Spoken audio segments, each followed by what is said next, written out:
Hey everybody, Tom here. I just got done doing a beekeeping inspection, and this week Jessica and Jim over at the Green Dream Project are holding the Greensteading Summit 2020 on their channel. I'm going to be on there as a guest video, I guess. I think they have 15, maybe 20 other I guess YouTubers, authors, just people they admire that are part of this summit, and it was pretty cool that they asked me. So with that in mind, I'm going to talk a little bit more about greensteading. So I don't know when they're going to publish my video, but it's from the 20th to the 27th of August. So I encourage you to go check out their channel and check out all these other cool folks doing cool things. So I'm going to talk about what I think greensteading means a little bit and show you some easy ways to turn your homestead into a greenstead. So homesteading, we all know what that is, kind of being self-sufficient, raising animals, raising your food, a great life, and that's what I'm doing. But greensteading, I think, is a little bit different. And what greensteading to me means is that you're conscious of your local environment and the local ecology of where you live, the habitat. You're thinking of the animals, the wildlife, the geology, stream quality. You're trying to do as least damage to your local environment as possible. And that's one of my honeybees flying around if you see her. So at least that's what greensteading means to me. I don't know what it means to everybody else. So I'm going to show you a few things we're doing on our property to turn our homestead into a greenstead. And we are by no means where I want us to be, and there's lots of things for us to do. But a lot of times when I do stuff, I think about my local environment, and I try to keep that in mind. So let's go ahead and do a little tour, and I want to talk about some greensteading practices that we do here at Whistle Thicket. One of the things we do is I try to grow native plants. And that's something I want to work on more. I want to learn more about ginseng and cohosh and yellowroot. There's a lot of cool native flowers and plants in North Carolina. I live in the Blue Ridge Mountains, one of the most diverse places in the world, really. So right behind me is Passionflower Maypop. I'm going to give you a close-up of this beautiful flower.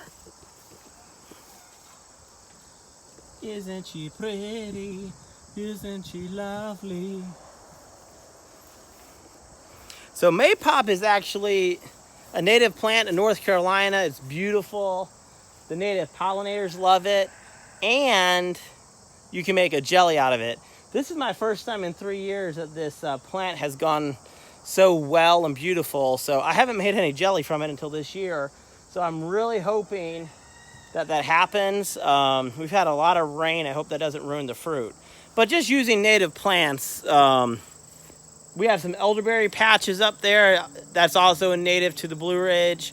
I make walnut syrup from walnut trees, which is pretty crazy. But walnuts are all over our property. Those are just a few of the native plants that I use and grow. And I'm trying my best to learn more about native plants. Right behind us here is an old outhouse. This was an actual outhouse at an onion farm in Georgia, believe it or not. And the farmers had, I guess, moved away, retired. They brought their outhouse with them to North Carolina, and it was a little tool shed. And they eventually decided to sell it, and I bought this outhouse, which is now a tool shed at Whistle Thicket. So that's just another way we greenstead, is we try to reuse and repurpose. That's just a great example. Turn an outhouse into a shed. I mean, pretty nice. Okay, so here is my bee yard. I just did some inspections, and I actually just treated them with an organic treatment to hopefully eliminate varroa mites. Now bees, honeybees are not a native species to America, believe it or not. but it's one of those non-native species that we love. And they really do so good, or they do so much good for farmers, for the local environment. And I think becoming a beekeeper is a great way to get into greensteading, because then you start to see much more value in everything around you, the forest. Most bees, at least in my area, are not living off just flowers. They are pollinating hundreds and thousands of trees, like maple and willow and sourwood and basswood. So a single tree, even though we may not appreciate the flowers or may not even see them, a single tree would have thousands, sometimes even millions of flowers. And by having bees, that really gets you thinking about your greater area, because bees can forage, some say 3 miles, some say 4 miles, some say 5 miles away from your hive. So just imagine that these bees could be 5 miles away from my house. That's going to make me more aware of what's going on in my local area. And they're bearding right now, but that's only because I just treated them with Formic, which is an organic way to treat your bees for mites. Now, I didn't really have a lot of mites, but I'd rather treat them and be safe. So probably in a few hours, they will go back into their hive and they'll deal with that Formic.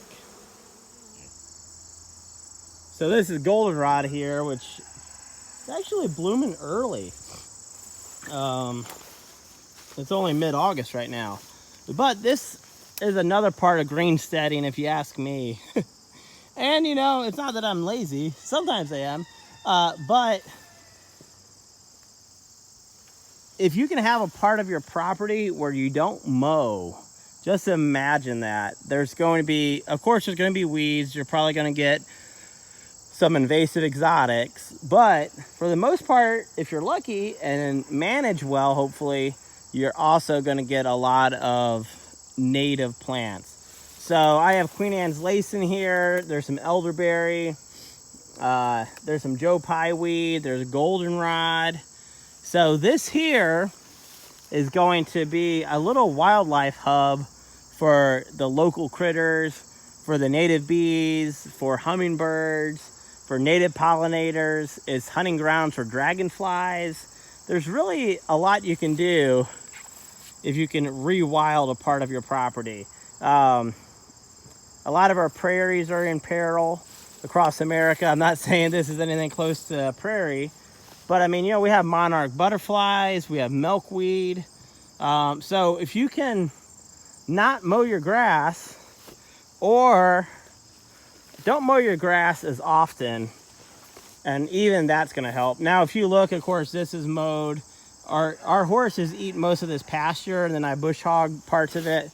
But I do have areas that I let grow up. This here is our pig area. We got 3 pet mini pigs, and if you look, you can see thistle, you can see pokeberry. So there's a lot going on in here, and that's just me leaving it be. Got a few patty pan squash here. I guess that's another way to greenstead, is not just gardening. That's homesteading, which is great, and I'm definitely a homesteader, but I like this greenstead term. If you're gonna garden, try to use organic practices. We don't use any pesticides anywhere on our property, and that's mainly because we have a lot of animals. We have horses, we have a donkey, we have kids. We don't want pesticides on our grass. We don't want to worry about that. And I don't use any pesticides in my garden. This has not been a great garden year for me because I've been pretty busy with a baby boy that's inside with my wife and daughter. But there's other ways you can treat for pests. One is encouraging dragonflies which you can do that if you have a small creek that you manage properly, take care of. Another one is bats. That's right, bats. I know bats, there's a lot of controversy about bats right now, but bats are pretty good if you ask me. One thing I do, I got a bat house right here. That's the bat house. In the evening, even right about now, we have bats. You can't see any because there aren't any. But in about an hour, there's going to be about a dozen bats flying above the barn. And they take care of a lot of our mosquitoes.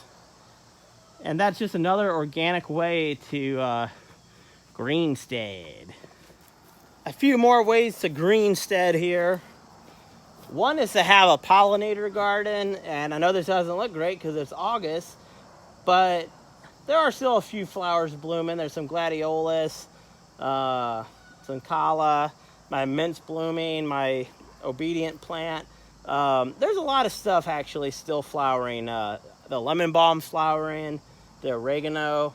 So having a pollinator garden is going to not only help your honeybees, but it's going to help native pollinators.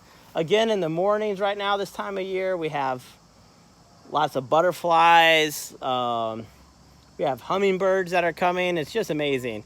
Something else is try to build with natural materials when you can. Now, our house is just a standard house. It's not built out of natural materials. But this fence, a lot of this was harvested on our property. This is rhododendron and locust. And I think it looks nice.